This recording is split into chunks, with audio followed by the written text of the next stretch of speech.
सहस्राक्ष सहस्रपात सभुविग्वं सर्वतः स्पृष्ट्वा चतुष्टदशाङ्गुलं पुरुष एवेद वं सर्वं यद्भूतं यस्तवाब्जम् उतावितत्तशेषानो यदन्ये नातिरोहति एतावानस्य महिमातो जयां च पुरुषः पादस्य विश्वाभूतानि त्रिपादस्यामृतं दिवि त्रिपादोद्गैतपुरुषः पादस्याः भवतः पुनः ततो विसङ्गव्याक्तामात्सना न सने अवे ततो विराट जायत विराजो अधिपुरुषः स जातो अत्यरिच्यत पश्चात् भूमतो पुरः तस्माद्ज्ञात् सर्वतः तत्संभृतं प्रसद्याज्यम् पश्चां चक्रे वायव्या नारण्या रामस्य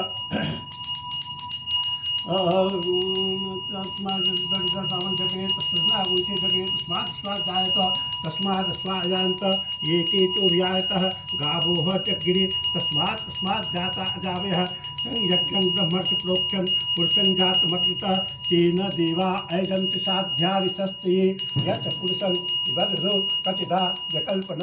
मुखं किमस्यासीत् किं बाहु किं रूपाद्या उच्यते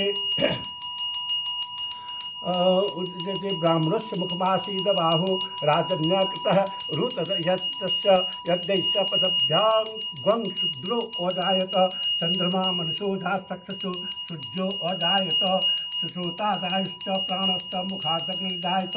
नाभ्या आसनिन्तरिक्ष ग्वं शुचिद्रौ समवर्तत पदभ्यां भूमिदिशः श्रोतथा लोकां अकल्प्यं यत् पुरुषेण हविषा देवा यज्ञवतन्वतः वसन्तो स्यासीदाज्ञां ग्रीष्म इद्मः शरद्दविः सप्तास्यादन् प्रजस्त्रे सप्त समिधा कृता देवा दद्यज्ञन्तन्नन्ना अवधन् प्रसं पशुं यज्ञेन जगमस्ति देवास्तान् सर्वाणि पद्मान्यासं देह नाकं महिमानः स्वतन्त्र यत्र पूर्वे साध्याः सन्ति देवाः भूर्भुवस्सुवः ओं भगवते श्री विष्णवे नमः ओं श्री लक्ष्मी नारायणाभ्यां नमः ओं भूर्भुवस्सुवः ओं भगवते श्री विष्णवे नमः श्री लक्ष्मी श्री बद्री नारायणाय नमः।